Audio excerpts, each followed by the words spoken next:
정부가 내년도 경제정책 방향을 발표했습니다. 다주택자 규제 완화 그리고 신성장 동력 지원이 골자입니다. 그에 앞서 신년 업무 보고를 진행한 윤석열 대통령은 노동 개혁을 최우선 과제로 꼽았습니다. 먼저 문성필 기자입니다. 가장 우선적으로 해야 될 것이 노동 개혁이라고 생각합니다. 윤석열 대통령은 노동, 교육, 연금 3대 개혁 가운데 최우선 과제로 노동 개혁을 꼽았습니다. 고임금 정규직 중심의 이중구조화된 노동시장의 문제 해결이 시급하다는 판단으로 풀이됩니다. 특히 노조 부패를 공직, 기업 부패와 함께 이른바 사회 3대 부패로 규정했습니다. 그동안 강조해온 노사 법치주의를 다시 한번 언급하며 엄격한 법 집행을 예고했습니다. 이를 위해 가장 먼저 거대 노조의 회계 투명성 확보에 속력을 낼 것으로 보입니다. 우리의 노동운동, 우리의 노조 활동도 투명한 회계 위에서만 더욱 건강하게 발전할 수 있다고 생각합니다. 정부와 여당도 발빠르게 움직이고 있습니다. 국민의힘은 노조장부를 들여다볼 수 있는 노동조합법 개정안을 발의했고 고용노동부는 노조 재정 투명성 확보를 위해 해외 사례 검토 등의 논의를 진행할 계획입니다. 한국경제TV 문성필입니다. 정부의 내년도 경제정책 방향 이민재 기자와 심층 분석합니다. 이 기자, 지금 민생 현안들이 상당히 많은데 윤 대통령이 유난히 노동 개혁에 좀 방점을 두는 것 같아요. 맞습니다. 이 윤 대통령 국정 수행에 대한 어떤 평가가 최근에 나왔는데 2주 전과 비교해서 5%포인트 정도 상승해서 한 45% 정도에 육박하고 있습니다. 네. 이 상승 이후로 결단과 추진력이 꼽히는데요. 그렇다 보니까 이 최근에 화물연대 총파업 등을 계기로 이 노동개혁과 법치주의의 필요성이 제기가 됐습니다. 이와 관련해서 정부가 엄정 대응을 하면서 사태가 진정이 된 바가 있는데요. 이때 이런 결단과 추진력이 좀 부각이 됐다라는 분석이 나옵니다. 이 윤 대통령이 노조 회계 투명성 제고를 당부하고 또 노조 부패 척결을 강조한 것을 볼 때 이런 행보의 속도가 더 붙을 것으로 보입니다. 예. 그리고 연금 개혁 같은 경우는 국민연금 수령 연령대를 늦춘다든지 보험료를 올리는 방안 같은 게 거론되는 상황으로 보입니다. 이 기자, 그리고 오늘 정부가 내년 경제 성장률 전망치도 발표를 했는데 앞서서 한국은행이 제시했던 것보다도 더 낮다고요? 맞습니다. 일단 내년에 정부가 예상한 한국 경제 성장률은 1.6%입니다. 예. 이 올해 한 2.5%와 비교하면 크게 떨어졌는데요. 이 국내 기관들이 앞다퉈서 이 전망치를 2% 아래로 낮춘 것을 볼 때 예상했던 수치지만 그보다도 더 낮기는 합니다. 이 수출과 투자에서는 세계 경제 반도체 업황 부진이, 또 내수에서는 가계 원리금 상환, 이 고금리 때문이긴 한데 이 자산 가격 하락이 발목을 잡을 것으로 보입니다. 내년 하반기에 회복이 좀 가능성이 점쳐지긴 한데 이 중국 부동산 경기, 또 우크라이나, 러시아 전쟁 등 변수가 많기 때문에 아직까지는 좀 확신하기가 어렵습니다. 네, 보통 이 정부 기관들 전망은 의혹치가 많이 반영이 되기 때문에 이것보다 더 낮아질 가능성 배제할 수가 없겠습니다. 이렇게 어려운 내년을 보내기 위해서 지금 정부가 내건 핵심 정책 방향 뭡니까? 일단 오늘 발표가 있었는데요. 네. 이 위기 극복과 또 경제 제도약이 핵심입니다. 여기서 이제 이 목표를 위해서 정책 방향을 크게 네 줄기로 잡아봤는데요.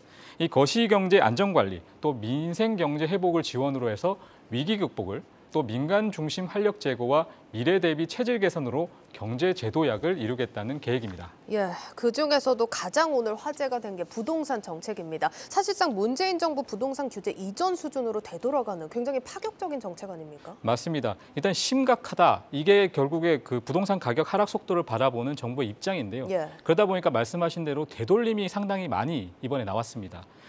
수년간 폭등했던 주택 가격이 꺾여서 이 매매 가격보다 이 전세 가격이 떨어지는 이른바 깡통 전세가 늘고 있는 게 대표적인 원인 중에 꼽히는데요. 예. 이렇다 보니까 정부는 규제 완화를 통해서 좀 충격을 줄이겠다라는 계획을 내놨습니다.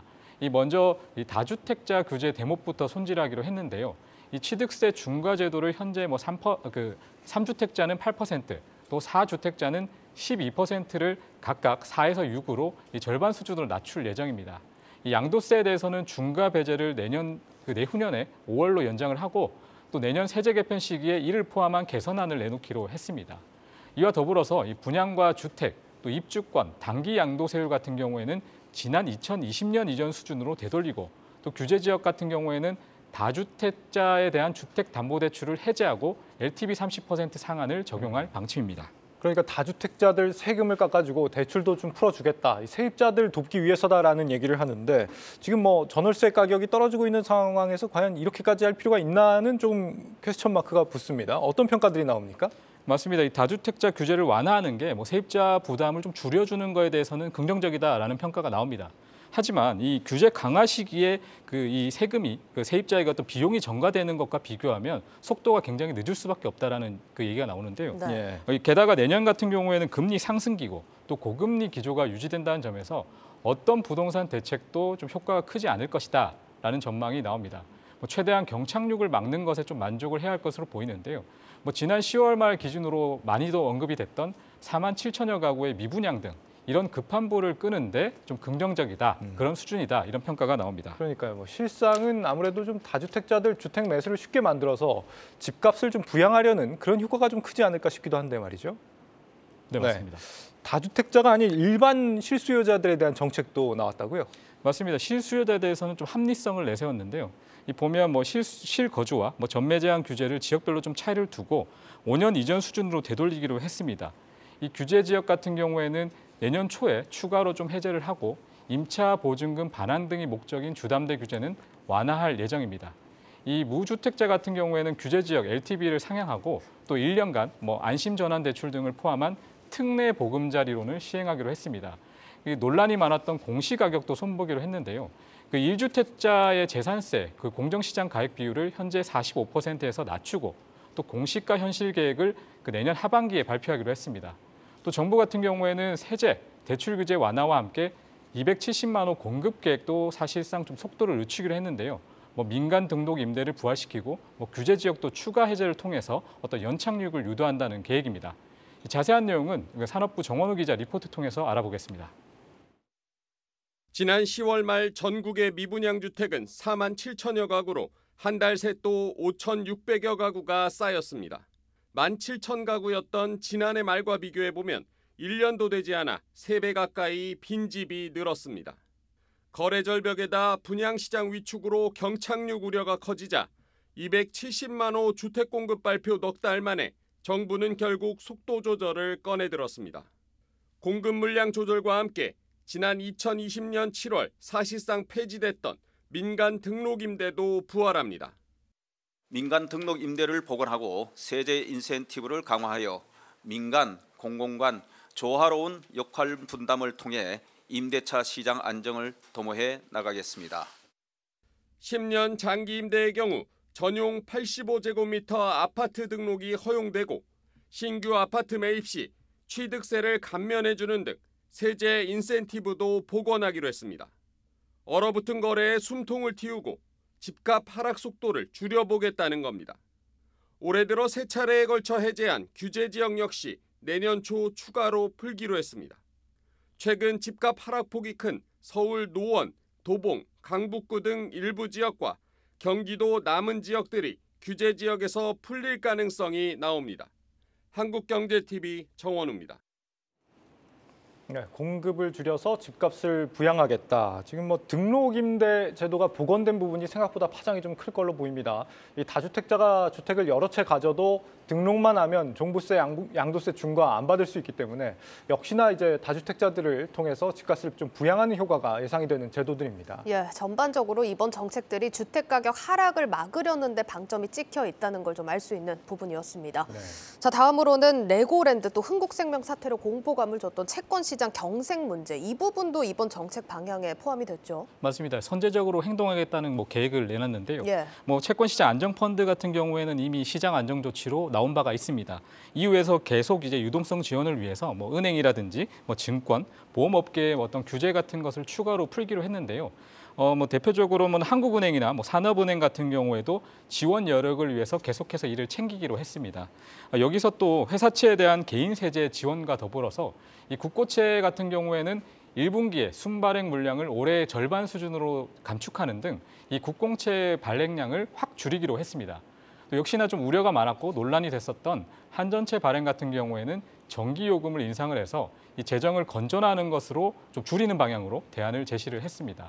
또 채권 시장의 불확실성을 많이 키웠던 이 부동산 PF 같은 경우에는 5조 원 규모로 부동산 PF 보증을 확대하는 것 등을 통해서 달래기에 나설 방침입니다. 네. 이런 대책들에 대한 평가는 좀 어떻습니까? 실효성들이 있다고 보나요? 일단 근본적인 대책은 좀 아니라는 평가가 나오는데요.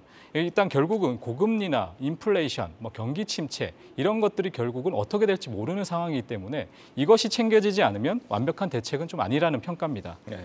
금리 같은 경우에는 내년 말까지 고금리 기조가 좀 이어지는 상황이고 이 전망이 지배적이라서 그때까지는 채권 시장 상황이 좀 살얼음 판을 걸을 수밖에 없다는 진단이 나옵니다. 네, 이렇게 경제 위기를 극복하는 것과 더불어서 정부가 산업 성장을 촉진하는 정책도 이번에 내놨습니다. 신성장 4.0 전략, 이거 어떤 내용입니까? 일단 주요 산업의 어떤 초격차를 좀 확대하겠다라는 게 중점인데 미국의 어떤 반도체라든지 전기차, 배터리 이런 것들을 좀 첨단 산업을 육성하기 위해서 반도체와 과학법 또 IRA 같은 것을 만든 것을 주목을 하고 있습니다. 특히 이제 반도체 산업단지를 추가로 만들고 국가 전략 기술에 반도체를 포함해서 디스플레이를 추가하는 것으로 성장 지원에 나서기로 했는데요. 자세한 내용은 경제부 전민정 기자 리포트 통해서 알아보겠습니다. 정부가 눈앞에 닥친 경제 위기의 파고를 넘기 위해 내놓은 또 다른 처방전은 신성장 4.0 전략입니다. 우리 경제가 위기 이후 빠르게 반등 도약할 수 있도록 기업의 수출, 투자 기반을 강화하고 민간 중심의 신성장 4.0 전략도 추진해 나가겠습니다. 과거 정부 주도의 산업 육성 방식에서 벗어나 민간 중심으로 프로젝트를 추진하고 신성장 4.0 전략은 반도체와 디스플레이와 같은 전략 분야에서 초격차를 확보하고 모빌리티, 양자기술 등 미래 첨단 기술 수준도 함께 높이는 것이 핵심. 구체적으로 신기술, 신일상, 신시장 3대 분야에서 15대 프로젝트를 추진해 국민소득 5만 달러의 초일 국가로 도약하겠다는 목표입니다. 먼저 반도체 기술 패권 확보를 위해 용인과 평택에 이은 첨단 반도체 산업단지를 추가로 만듭니다. 당장 정부는 내년부터 신규 입지 확보에 나설 계획인데 다만 후보 지역에 대해선 말을 아꼈습니다. 반도체, 배터리, 백신에 이어 디스플레이도 국가 전략 기술로 지정해 세제 지원에 나섭니다. 여기에 25조 원 규모의 혁신성장 펀드 조성, 첨단 인재 양성을 통해 2030년 자율주행 인프라 완비, 2032년 달 착륙선 발사, 2026년 양자 컴퓨터 개발 등 미래 먹거리도 키웁니다. 기업 투자 촉진을 위한 당근책도 늘렸습니다. 내년 투자 증가분에 한해 세액 공제율을 10%까지 올리고 50조 원 규모로 역대급 설비 투자 자금도 지원합니다. 또 무너진 수출을 되살리기 위해 360조 원의 무역금융을 지원하고 연 500억 달러 상당의 해외 수주도 적극 돕는다는 것이 정부의 구상입니다. 다만 정부가 내놓은 신성장 정책도 부동산 대책과 마찬가지로 입법 과제들이 많아 거대 야당의 합의 없이는 첫 발도 떼지 못하고 추진력을 이룰 수 있다는 지적이 나옵니다. 박근혜 정부의 창조경제, 문재인 정부의 한국판 뉴딜 등 과거 정부들이 추진한 미래산업 전략과 얼마나 차별화를 이룰 수 있을지, 건전재정 기조 속에 막대한 사업 예산 투입이 가능할지도 의문입니다. 법부터 국회에서 통과가 돼야 되죠. 반도체법인가 통과 안 됐잖아요. 대만은 적극적으로 TSMC 육성하려고 하는데 우리도 그 정도 수준으로 해야지 반도체를 따라갈 수 있을 것 같거든요. 그렇게 하지 못하면 정부 대책의 실효성이라는 게 별로 없는 거죠. 산업을 위해서 또 재정을 투입할 수 있을까? 한국경제TV 전민정입니다. 앞서 리포트에서도 언급이 됐지만 이 실현 가능성이 사실 굉장히 좀 중요할 텐데요. 신성장 4.0 전략, 여기에 대한 평가는 어떻습니까? 사실 윤석열 정부가 계획을 내세운 건 이번이 처음은 아닙니다. 하지만 계속해서 좀 걸림돌이 됐던 게 이 정쟁 때문인데요. 이 경제정책 방향과 신성장 이 전략을 담은 예산안이라든지 세제 개편이라든지 이런 것이 사실 아직 국회 통과를 못하고 있습니다.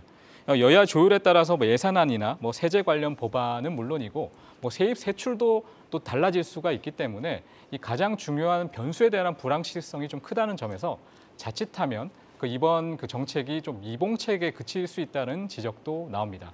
특히 이번에 발표한 임금, 근로체계 이런 개편 같은 경우에는 노동개혁의 경우도 국회에서 좀 의견이 분분하기 때문에 실효성이 생기기까지는 좀 난항이 예상이 됩니다. 정부는 일단은 65% 수준으로 상반기에 어떤 재정을 조기 집행까지 검토를 하고 있지만 감액 예산안 전망까지 나오는 상황이기 때문에 사실상 좀 말뿐인 정책이 어떤 목표가 되는 것이 아닌지 좀 우려가 제기되고 있습니다.